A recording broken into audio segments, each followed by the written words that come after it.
My name is and I have 3 children, and I've lived in Owatonna for 8 years now. Well, my first husband, the father of my children, committed suicide in 1991. My kids were 8, maybe 8, 6, and 2, I think. In the end, I ended up, I began drinking, and that was a bad path to take. And after about 6 or 7 years of drinking, and my life kept getting worse and worse and worse, finally I sobered up in 1998.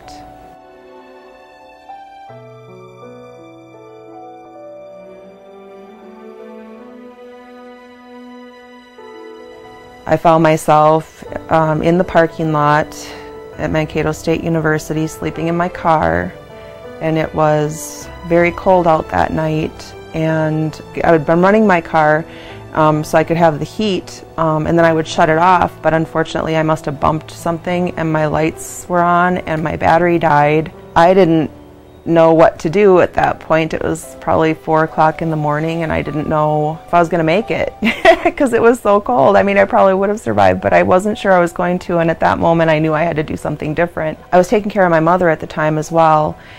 She's disabled. She had a stroke, and she's 83 years old now. She was living in a handicapped apartment for one person, and I just couldn't move in there. There was no place, even if they would have allowed it, there was no place for me to stay.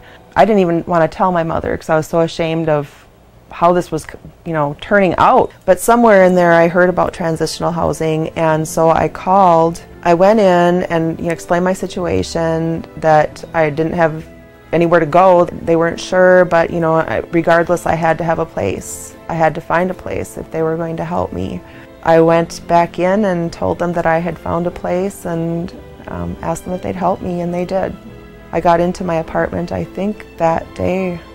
Well, because transitional housing was there for me, I don't have to wonder whether I have a place to lay my head at night. There were times when I would think, these people are just making really bad choices because this should not be happening in their life. Well, sometimes it's not something that they're choosing to do. Sometimes someone else is making that choice for them, or life just happens sometimes. You can do all the right things and bad things can still happen to people.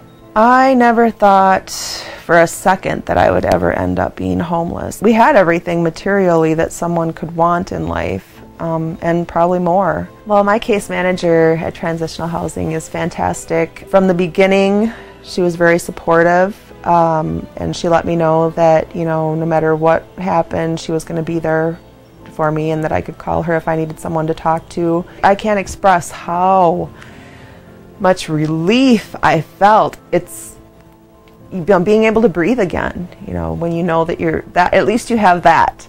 Everything else will work out if you have a place to stay.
On May 7th of 2011, I graduated summa cum laude with my Bachelor of Science in Social Work and my Nonprofit Leadership Certificate.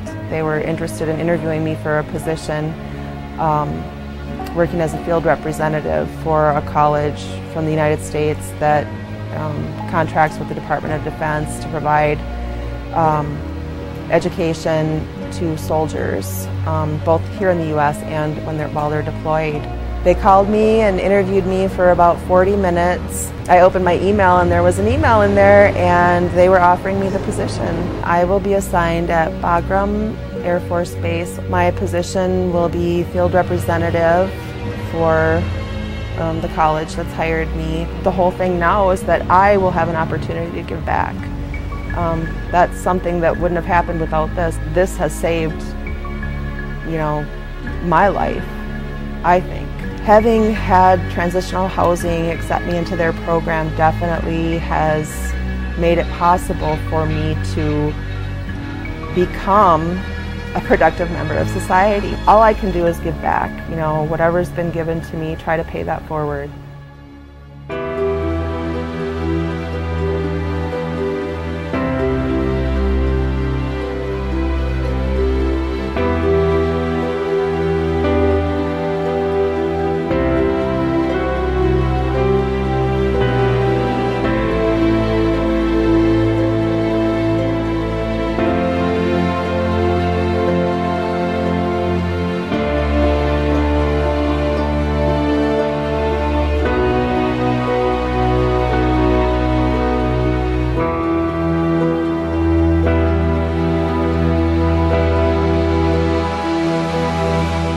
I am incredibly grateful for this program that has given me the opportunity to continue on in my life and have a place to sleep and finish school and get a job and help other people.